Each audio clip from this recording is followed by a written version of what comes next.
왕이었고요. 왕을 넘어섰죠. 신이었죠, 신. 하나님이었고. 우리는 천국이다. 아담과 하와가 걷고 있지 않았냐. 이게 무슨 생각이에요?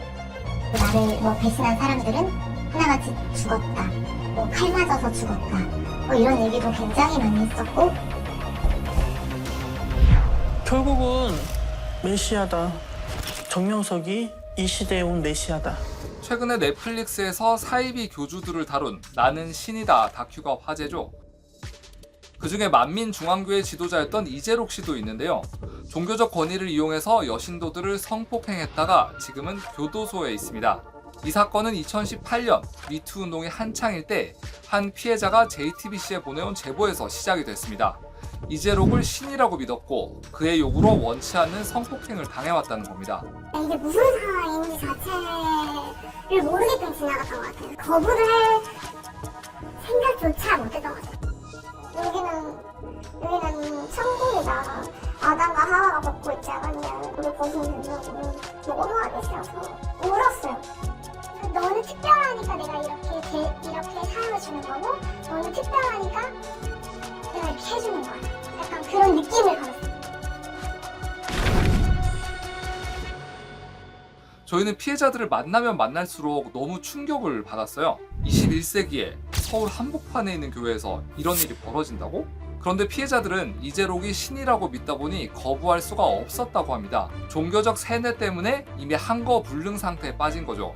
이 한거불능 상태가 나중에 법원에서도 인정이 됩니다. 너무 신앙심이라는 그런 거에 가려져서 그냥 이재록이 말한 대로 그게 영광스러운 일인 줄 알았고, 이 사람은 하나님인데 내가 이렇게 얘기하고 판단하는 것 자체가 죄가 될 것 같은 느낌. 하나님인 줄 알았거든요. 그래서 관계를 해도 아기가 안 생길 줄 알고 피임에 대한 개념도 없었어요.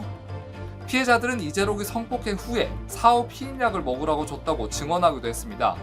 피해자들 중에는 여성만 있었던 건 아닙니다. 남성들도 있는데 성폭행을 당한 건 아니고 자신의 순결함, 정결함을 증명하기 위해서 스스로 거세를 하기도 했습니다. 그렇게 취재는 꾸준히 진행되고 있었고 피해자들의 고소로 비밀리에 경찰 수사도 시작이 됐습니다. 그런데 그냥 사이비인 줄만 알았던 이 만민중앙교회가 실제로는 상당히 무서운 조직이었습니다. 경찰 내부에서도 정말 극소수만 알고 있던 수사 상황이 이재록 쪽에 새어나가기도 했고요. 나중에 알게 됐지만 법원 안에도 프락치가 있었습니다. 게다가 1999년에 MBC PD수첩이 이재록에 대한 방송을 하려고 하자 방송국 주조정실을 점령해서 아예 방송을 중단시켜버렸습니다. 그래서 보도 날짜를 잡으면서 저희도 좀 큰 결심 혹은 준비가 필요했습니다. 실제로 피해자들도 이런 얘기를 자주 들었다고 합니다. 피해주려고 나를 배신한 사람들은 하나같이 죽었다. 칼 맞아서 죽었다. 이런 얘기도 굉장히 많이 했었고. 일단 이 사건을 취재했던 기자들은 SNS를 모두 닫았습니다. 저는 5년이 지난 지금도 친구 공개만 합니다. 그리고 절대 실시간 동선을 올리지 않습니다. 노출이 많이 된 기자들은 경찰에 신변보호 요청을 했고요. 저 같은 경우에는 출퇴근 동선을 계속 바꿨습니다. 보도 전후로 경찰 기동대가 JTBC 빌딩을 둘러싸고 24시간 지켰습니다. MBC처럼 점거당하면 안 되니까요. 그렇게 첫날 보도가 나가고 파장이 컸죠. 저희는 계속 후속 보도를 준비하고 있었는데 곧바로 보도금지 가처분이 들어옵니다. 당장 오늘 저녁 8시에 뉴스가 나가야 하는데 그날 오후에 가처분이 잡힌 거예요. 당연한 결과지만 가처분은 이겼습니다. 만민중앙교회 측에서는 저희들의 오늘 보도를 막기 위해서 보도금지 가처분 신청을 냈습니다만 조금 전에 법원은 이를 기각했습니다.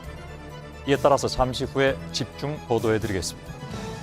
경찰 수사도 착착 진행이 됐는데 이재록 씨는 혐의 자체를 아예 부인했습니다. 성폭행은 물론이고 성관계 자체가 없었다고 주장을 한 겁니다. 성관계 자체를 부인하시는 겁니까? 아니면 성폭행을 부인하시는 겁니까? 아니요, 다 부인이지. 그러면 밤에 여신도들 왜 자꾸 부르셨습니까? 그런 질문 하지 마시고요. 사실 이게 이후 재판에서 이 씨에게 상당히 불리하게 작용합니다. 그런데 또 변호인단은 화려해서 제가 기억나는 게 경찰 수사 단계에서는 경찰 출신 변호사를 썼고요. 검찰로 가서는 검사장 출신 전관을 썼어요. 하지만 1심 유죄, 2심 유죄, 마지막 3심까지 유죄, 징역 16년을 받았습니다. 대법원은 이 씨가 종교적 권위에 억압돼 저항하지 못하는 피해자들의 상태를 이용했다고 판단했습니다. 이 씨는 지금도 감옥에서 죗값을 받고 있습니다. 형기를 다 채고 출소하면 나이가 90이 넘게 됩니다. 누구나 종교의 자유가 있고 뭘 믿건 무엇을 믿건 그건 자유죠. 하지만 이렇게 누군가의 믿음을 이용해서 신도들의 몸과 마음을 빼앗는 사이비들은 사라져야 할 것 같습니다.